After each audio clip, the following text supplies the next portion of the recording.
Hi everyone, this is Arpad from Star Path Academy. Welcome to Coffee Time with Mario. And we were having a great discussion. I thought we should record it and share it with you guys. So Mario, thank you for coming back to the channel. Oh, you're welcome. And yes, we were speaking about gold and how it's helped or should help people in a country where you have a currency collapse. Usually, currency collapse in the last 50, 70 years is usually against the dollar because that's the reserve currency. But if you look at those currencies uh, in terms of gold and even silver, they've done really well.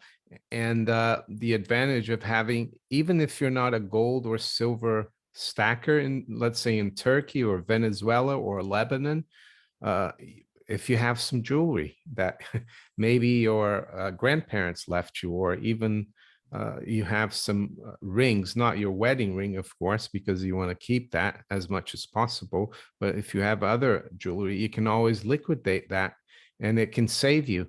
And you might say, well, you could have dollars and keep that in the bank. Well, there's some precedent that is not great for that.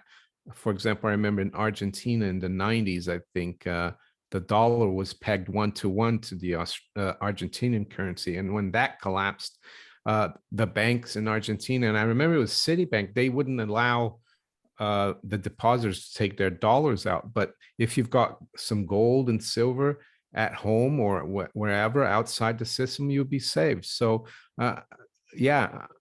And I think in Lebanon as well, Ali was saying that for 20 years, the Lebanese lira was like it Pegged as never well. fluctuated. Yeah, it pegged, They and used it people, interchangeably. Yeah. yeah, and then one day they closed the banks for a few weeks, and then you couldn't take your dollars out anymore. So that's why I think gold and silver is so important, and I think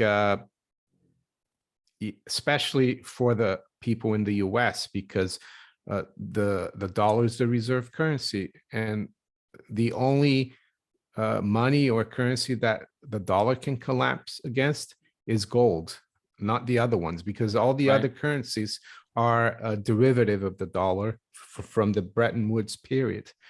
So they will all collapse. So yeah, I think that's why it's so important to maybe have a little bit of gold and silver.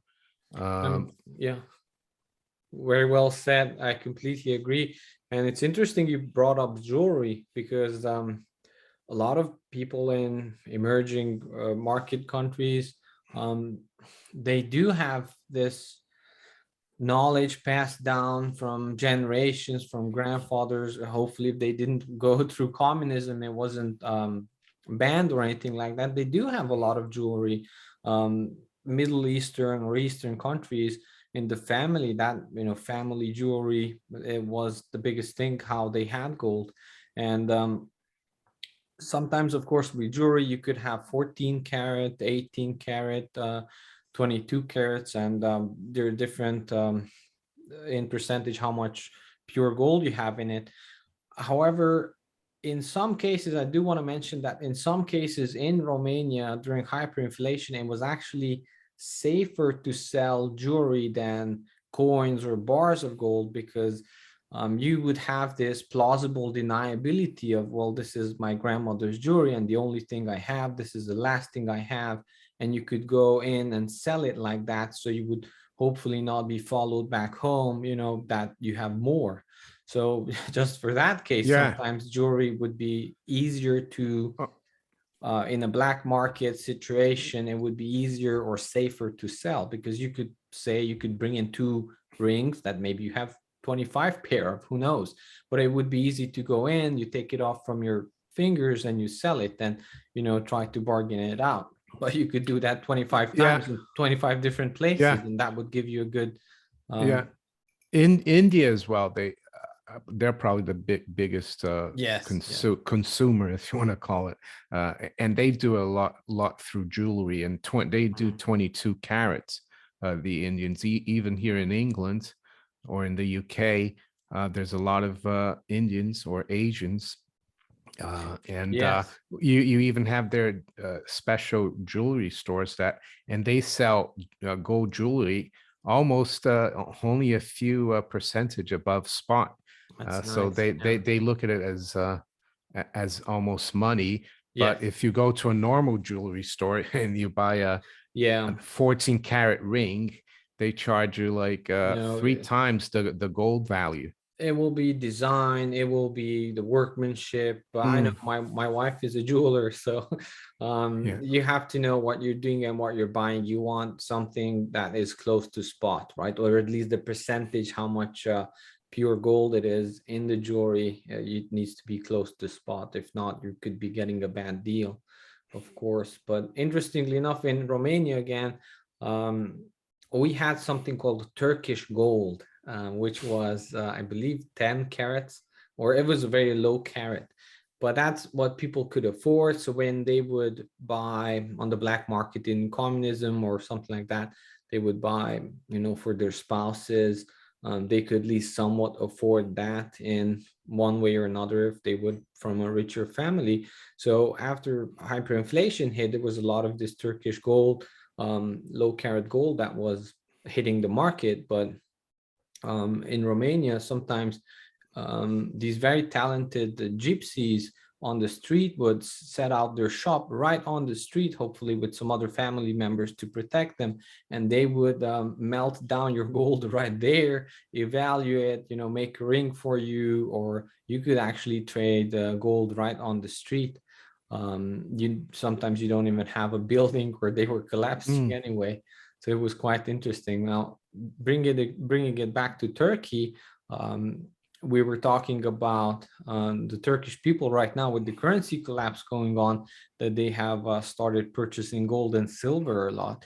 Can you talk about maybe what's going on with that in Turkey? Well, I don't really know whether Mhm. Turkish people are going out and buying gold and silver, but I know that Turkey as a country has been accumulating a lot of Yes, gold a lot. reserves. It's in Yeah, the yeah, culture.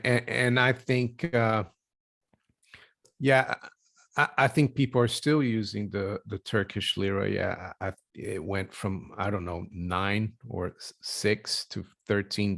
The dollar went from 6 to 13. It's still being used because you probably know as well. I mean, I know in Brazil as well, uh, when the currency there was going down against the dollar, you still use it. Yes, yeah. What they're gonna feel is that the rising prices, Hmm. because if you have to import oil, or if you have to import crops, food, it's all in dollars, so you're not going to be able to buy as much, and it's going to cost more. So that's how they're going to feel it. I saw there's a story that the Apple store in Turkey maybe suspended sales Right. Yes. Yes. in Turkish lira. But Mm. once it stabilized, even if it stays around 13, the dollar, then they will start selling again. What the Apple store was concerned about was the volatility, you see. So yeah, but yeah, I'm sure there's a lot of tradition in I know Turkey is not really in the Middle East, but that part of the world, like you said earlier, people, yeah, they value jewelry probably a lot more than in the West. Yes. Well, they probably had more calamities or turbulent times that they went through, right? Because Mm, in the West, at least, people have been enjoying the good life for so long that they forget what's valuable.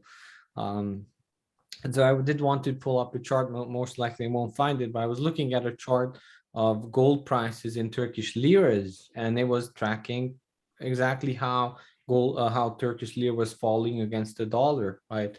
And probably even better on local markets. And I'm 100% sure that on local markets, if you would go in Turkey today and would try to buy gold with Turkish lira, you would not even get close to the, you would need to pay way above that what's on a chart somewhere, anywhere, anytime. yeah, That's there'd be even a true today with premiums, right, against yeah, the US dollar. So yeah, it would be a imagine the huge, premiums there. oh yeah, huge premium there probably. Yeah. Yeah. So it's quite interesting that we don't learn the lessons. We keep forgetting them over and over again. Now, do you have a preference against bars, against rounds or coins? Do you have some ideas that you could share with us? Yeah, I guess for silver, yes, coins, bars, I think they're all good.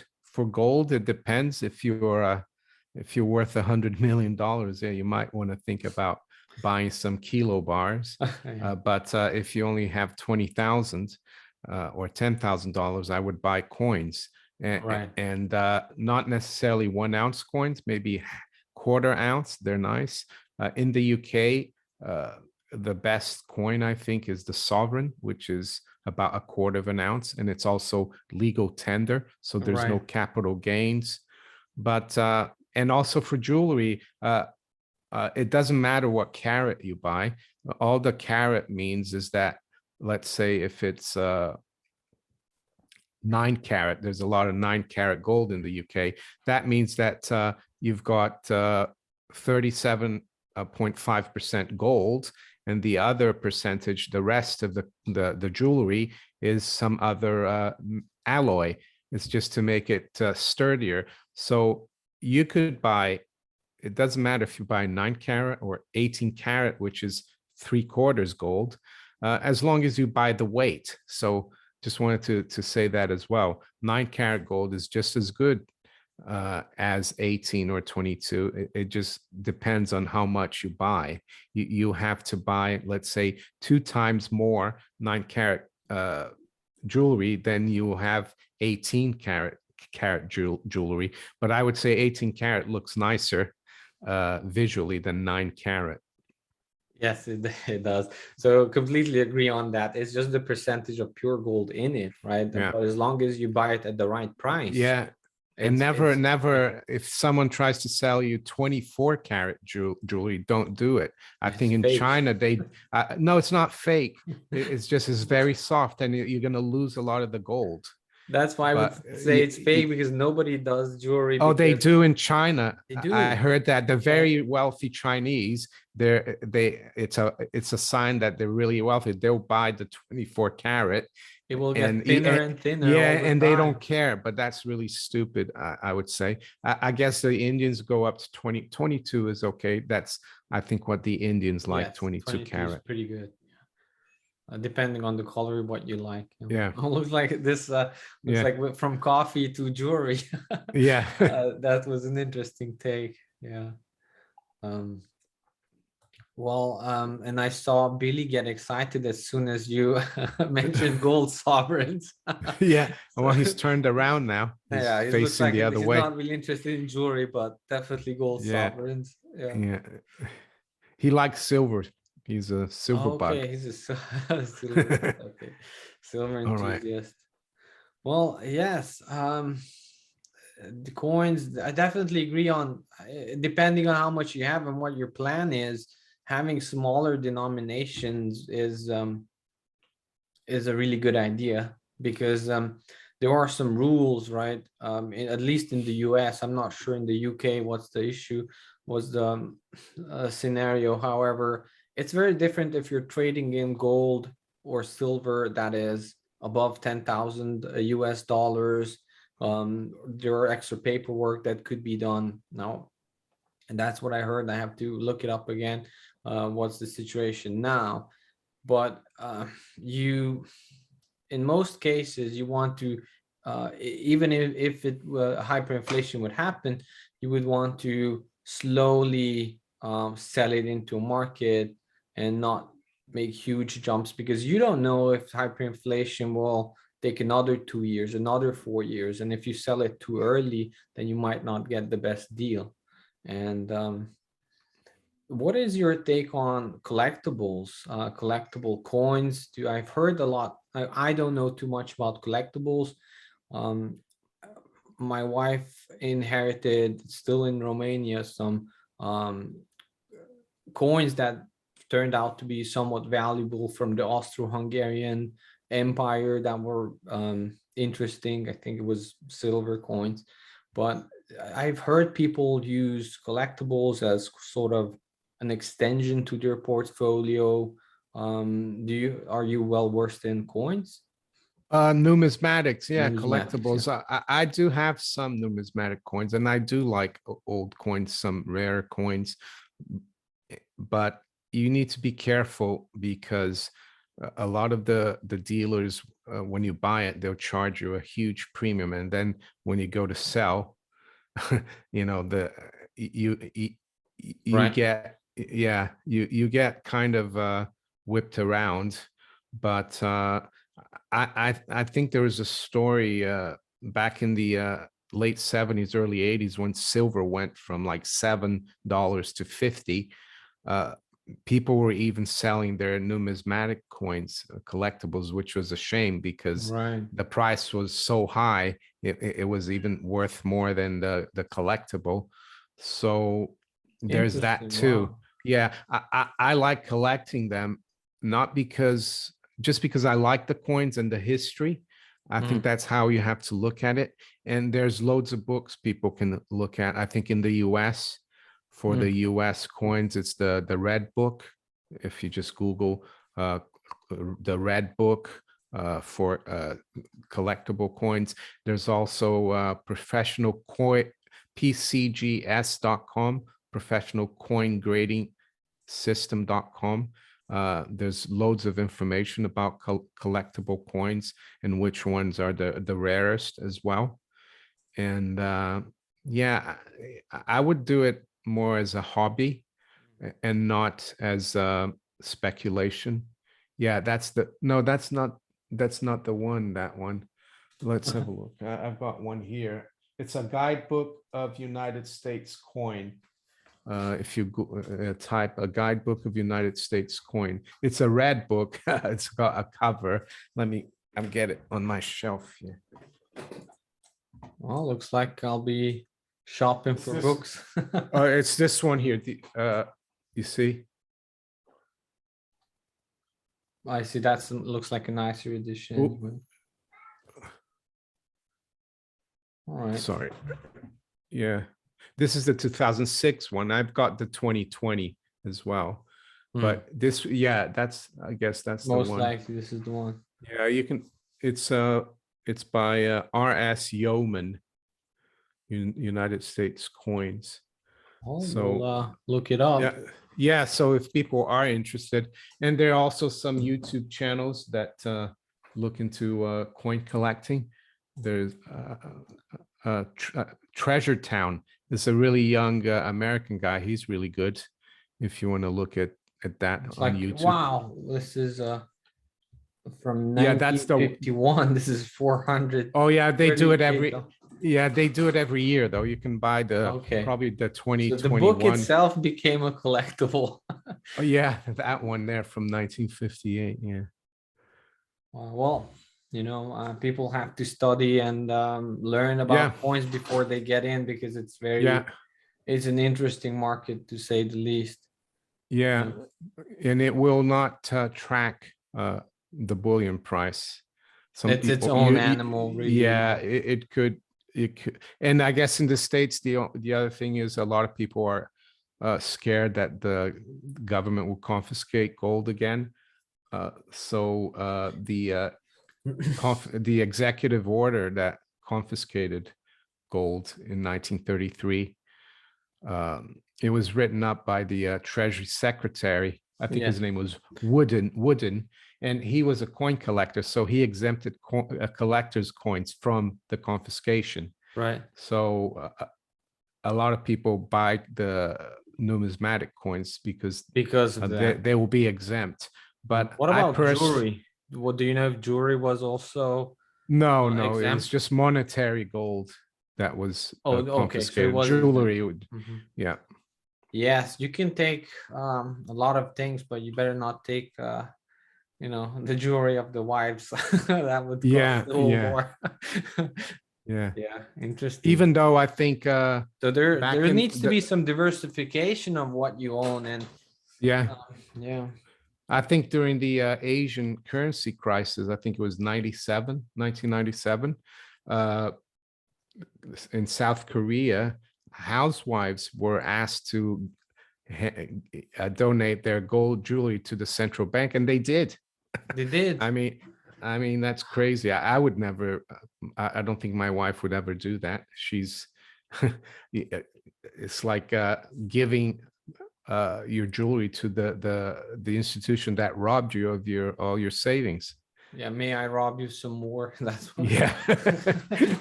Sure, here you go. Well, to be frank, governments tend to go very crazy in crazy times, and they confiscate the golds that they know about, you know. Mm. So I have stories from Romania that people were fleeing communism. This was, of course, when communism came or to Romania.